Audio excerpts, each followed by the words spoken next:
Stand by SOT1. Standing. 10 seconds. Ready, rollin'. Ready, SOT1. Ready. In 4, 3, 2, 1. Roll in.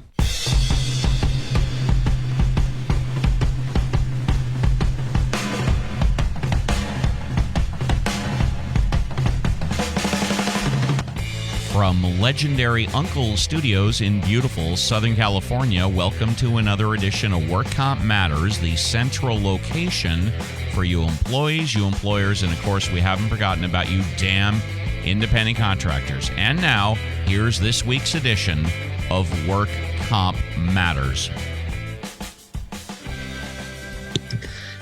12 noon on July 8th. Welcome to another edition of Work Comp Matters. We are brought to you by the workcompcentral.com as well as A1 Law. Show is based for you employees, you employers, and of course, we haven't forgotten about you damn independent contractors. This is where you come for some talk, some information, and hopefully some answers. My name is Steve Appell, and I am joined by the madman across the water, John Scalia, as well as the chief of staff, the doctor, but he's not a medical doctor, Mike Zyma. The Supreme Court today upheld a Donald Trump administration regulation that frees employers from providing contraceptives to their employees if the company's owners have a religious or moral objection, potentially leaving more than 120,000 women with no coverage. The 7-2 United States Supreme Court decision goes further than before in shielding companies, colleges, and charities from the part of Obamacare that requires employers with more than 50 employees to pay the cost of preventive health care, including the full range of contraceptives. In the past, the court has ruled in favor of religious employers and private companies who claimed an exemption based on their religion, including the Hobby Lobby chain of craft stores. But then, the justices also upheld an accommodation proposed by the Obama administration under which the health insurers would step in and provide contraceptives for female workers. The insurers agreed to do so because providing birth control would cost less than paying for pregnancy and delivery. But some religious conservatives objected to that approach because it would make them complicit in sin if their insurers were involved in providing the contraceptives. The Trump administration proposed a broader rule to cover more employers and exempt them entirely from the Obamacare regulation. The administration conceded the new regulation, if put into effect, could take away contraceptive coverage from 120,000 women or more. State attorneys in Pennsylvania, New Jersey, and California sued to challenge the rule, and it was blocked by a federal appeals court in Philadelphia, which said the administration had no legal authority to carve out such an exemption from the federal care law. The decision in Trump versus Pennsylvania sets aside that ruling and allows the regulation to take effect. John Scalia is going to be bashing on Trump for a variety of reasons halfway through the show, but I first want to talk about this United States Supreme Court ruling. In my opinion, it's real simple. We should give women all the contraception they need, and that's it for me. Black and white, no gray. But I know a lot of people disagree. Mike, what's your take? Well, I don't believe this, but I consider myself Catholic. Sometimes it's harder to be Catholic than others, but the folks generally that I know that have a religious objection to this type of stuff have a good faith religious objection. I find it interesting that Trump is taking his position in this case, because I don't know whether you've been following it. Trump's niece has a book has just come out, and Trump's sister, who was a former federal judge, is supposedly mad that evangelicals are backing Trump because she said that Trump never goes to church unless the cameras are on. Okay? So I think Trump's being disingenuous by taking the position that he's taking in this case.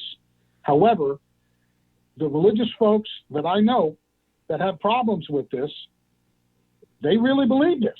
And so I don't see what the problem is there. But that's my opinion. All right, fair enough. And just a friendly mute reminder, John Scalia, should we or should we not be providing women all the contraception they need?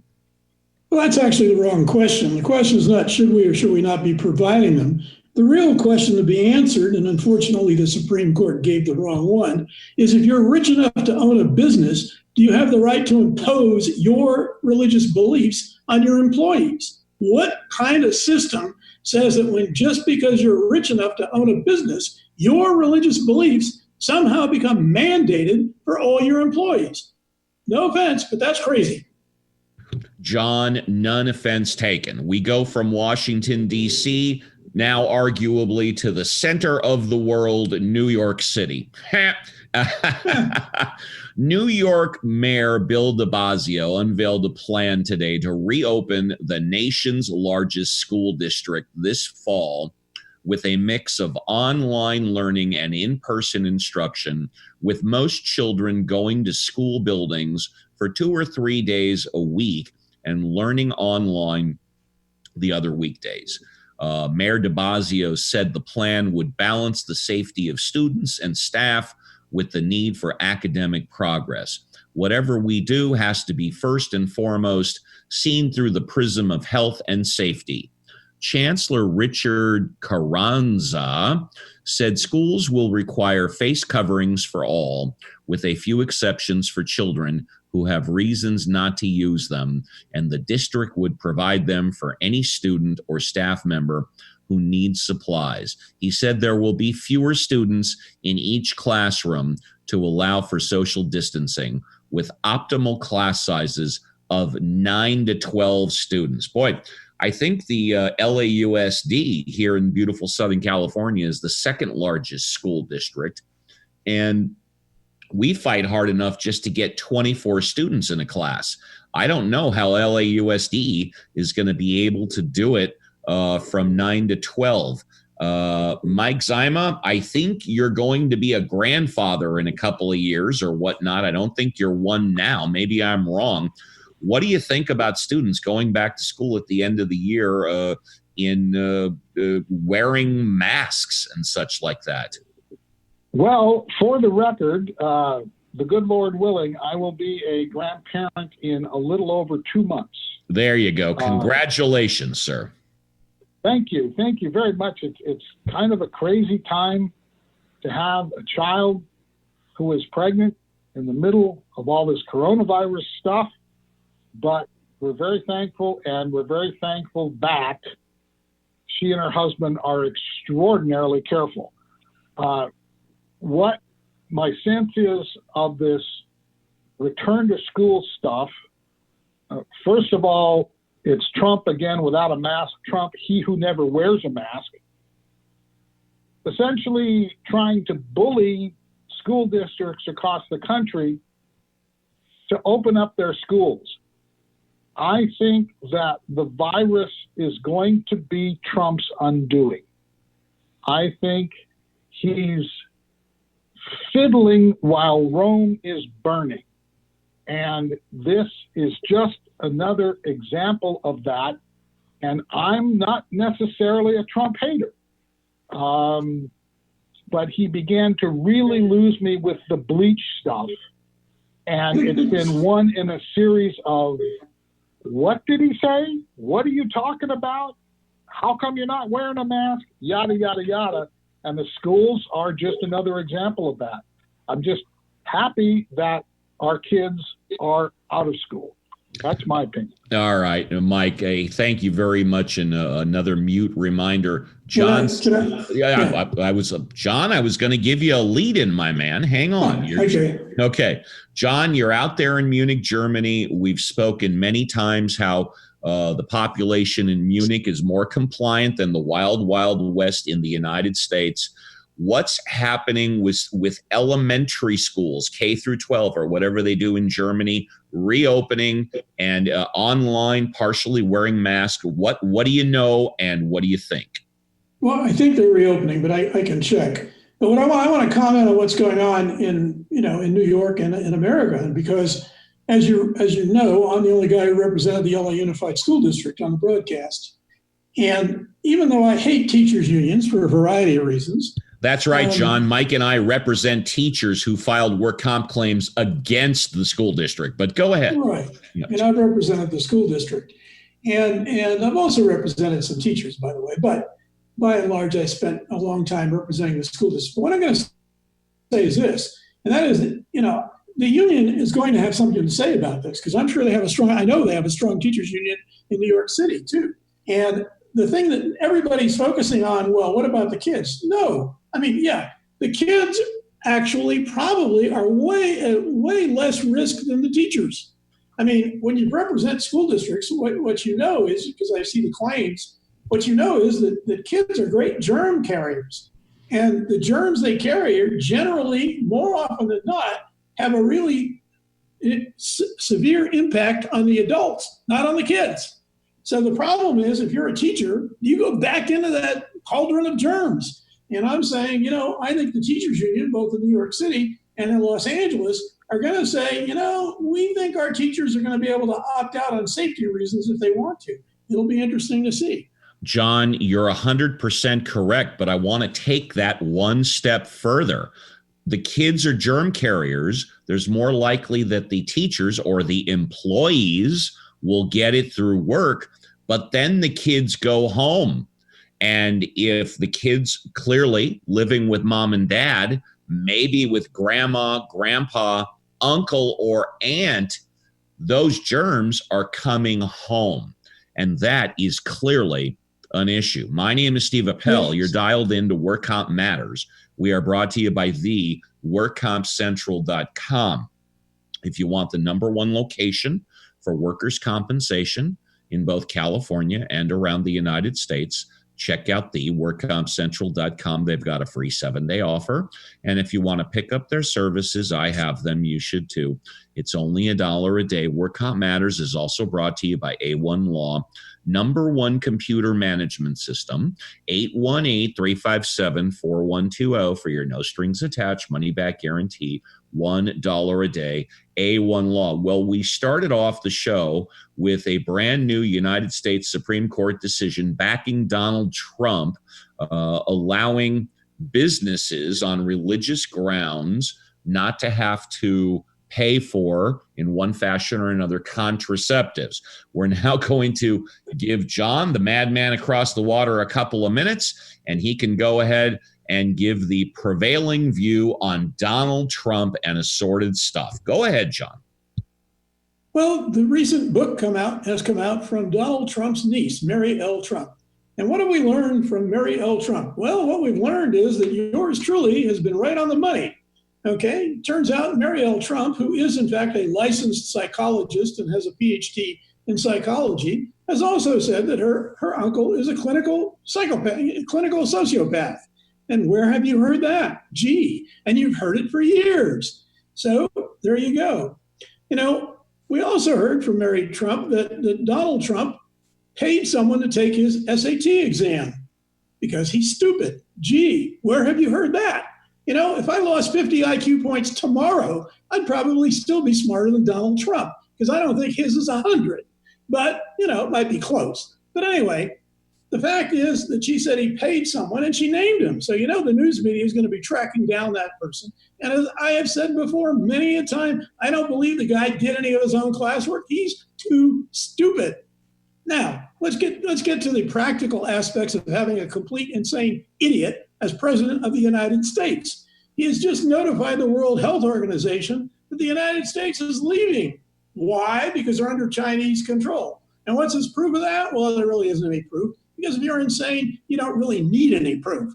So the United States is going to withdraw from that. What's next? Withdrawing from the United Nations? I mean, that was the wet dream of the John Birch Society back in the 1960s. They said, it's world government. We should get out.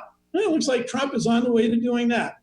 Finally, this is a guy who said, if I shot someone on Fifth Avenue in the middle of a crowd, it wouldn't cost me a single vote. And he believes that. And you know what? Not only does he believe it, but he acts on it. So, for example, he killed General Soleimani, the Iranian general, when he was in a country which the United States is not at war with. Okay? The United Nations has recently investigated that. And of course, the United States is not going to get any coverage because, well, you guys don't read about anything outside the 50 states anyway. But the Agnes Kalamar, who is the representative for the United Nations on law and extrajudicial killings, has just said that the killing violated international law and that it is absolutely in violation of international law. Now, I don't really like Joe Biden. I don't think Biden is very smart, and I don't think Biden has any balls, to be honest with you. But if anybody had any, if Trump loses this election, he should be tried in criminal courts for all the stuff he's done. And that's the view from me, this side of the pond. All right, John, and thank you very much for that.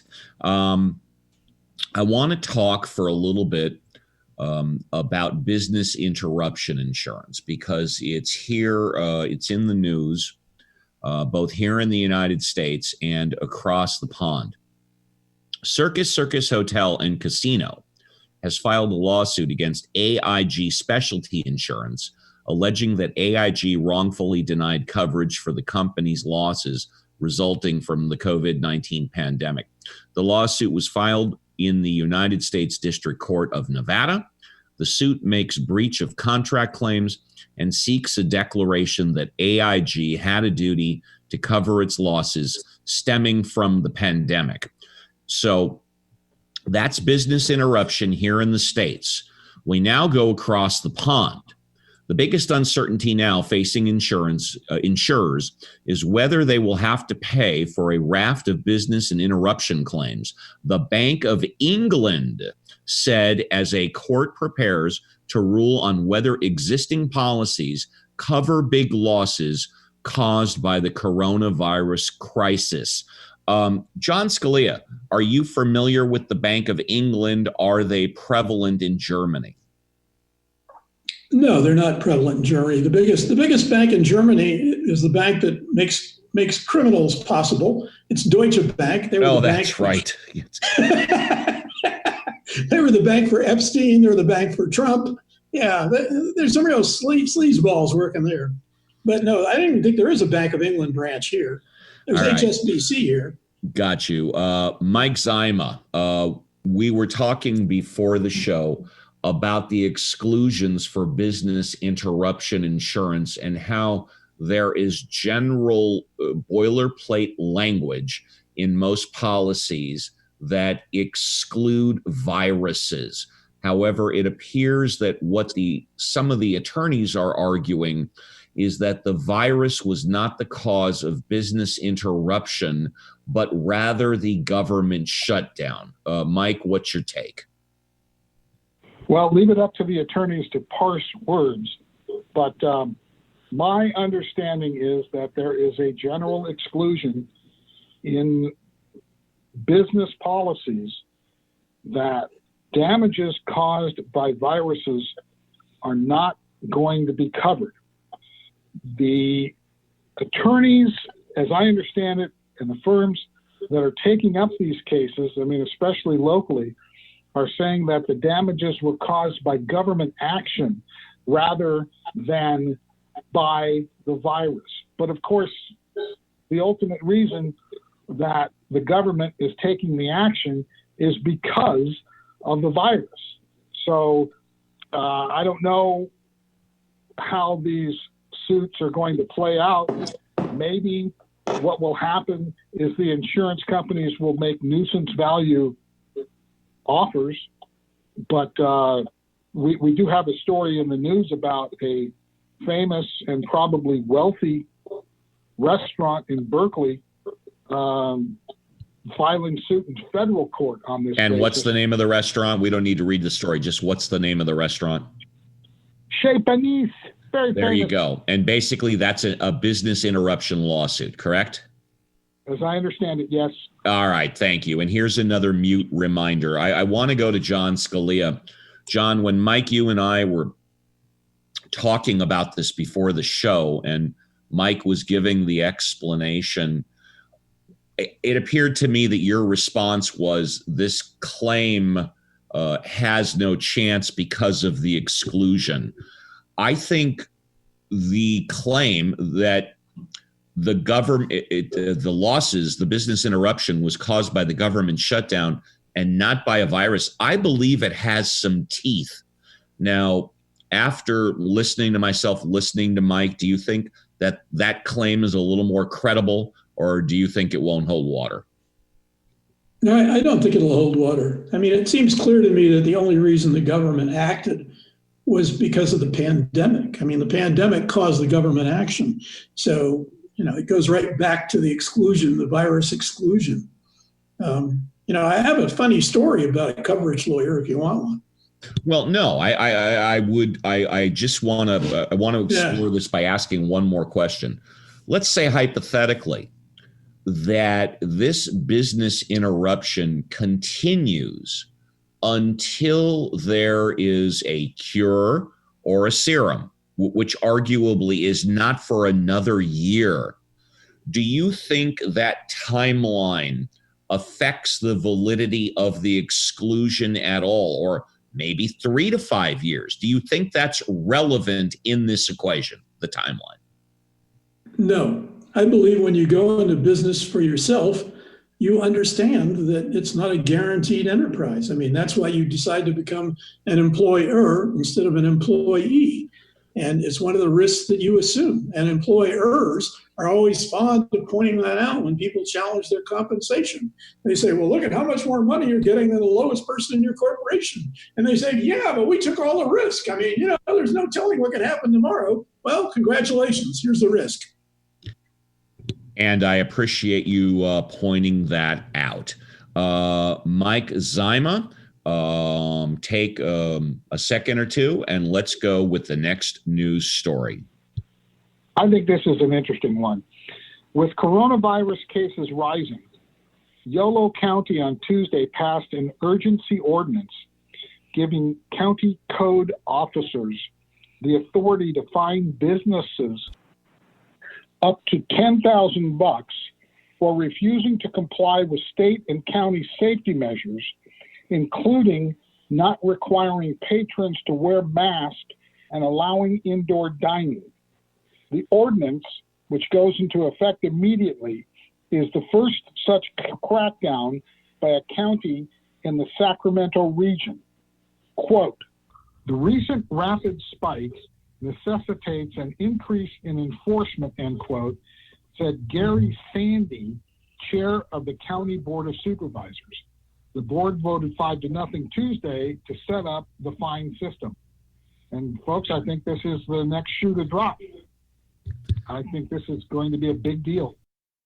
United States insurer Allstate Corporation said yesterday that it will buy National General Holdings Corporation for about $4 billion in cash, scaling up its automobile insurance business at a time when the coronavirus has crushed traffic on roads and reduced claims. National General shareholders will receive $32 per share in cash and closing dividends of $2.50 per state for each share held. This would imply a total deal value of $3.92 billion and a premium of about 69% to National General Tuesday close. And there you go. Allstate, buying up a couple of $1 billion. Cool. John, do you have a last story for us? We got a few minutes left in the show. Yeah, San Francisco public schools unlikely to fully reopen in August. It's an impossible task. It looks increasingly likely that few, if any, San Francisco students will be back full-time in classrooms this fall, but families won't know for sure until the end of July. less than 3 weeks before the first day of school. Reopening to all students will be virtually impossible by August 17, given staffing and facilities challenges, as well as shortfalls in funding to hire the necessary custodians and nurses, and in critical supplies like soap, and hand sanitizer, according to administrators and community members involved in the planning process. San Francisco health officials have yet to release the public health guidelines for reopening, which will identify the conditions required to bring students back into school buildings. Other counties, including Santa Clara and Marin, have released theirs. San Francisco appears well behind many of its district counterparts statewide in coming up with a plan. And the article goes on and on. Basically, the bureaucracy in San Francisco is upside down and inside out. So that's one of the problems, and they can't blame the teachers on that one. That's obviously all on the bureaucrats. I would also point out that the Trump administration is in a full court press in the public sector to try to get schools, force them to go reopen fully. Betsy DeVos is a complete idiot and is the head of education in the Trump administration, said, you must reopen, students must all be there. Well, she never got an education. I mean, she has a degree from one of those believe in Jesus and we give you your degree schools. So I don't know why she cares. But anyway, it's all political because he doesn't want to admit that the pandemic is the pandemic. There's no question in my mind, and I've said it before on the show, whether or not it's true, I don't know. Donald Trump firmly believes the most important thing he has to do to get reelected is to open up the country, and that includes opening up the schools. And again, I think Donald Trump believes that he needs to do that to win. Mike, I agree. Yeah, I was just going to say, John, what do you think? Thank you. Mike, give me your take, and then I'm going to end the show. If Trump loses the economy, he loses the election, period. So Mike says, screw it. I don't care what Trump thinks. That's what it is. Okay, that's why I like Dr. Mike on the show. We have come to the end of another Work Comp Matters. And Mike, another mute reminder, thank you. Want to thank the madman across the water, John Scalia, as well as my chief of staff, Dr. Mike Zyma, Scott Walton of Legendary Uncle Studios, as well as A1 Law, and the workcompcentral.com. My name is Steve Appell. We'll see you again tomorrow at noon for another edition of Work Comp Matters.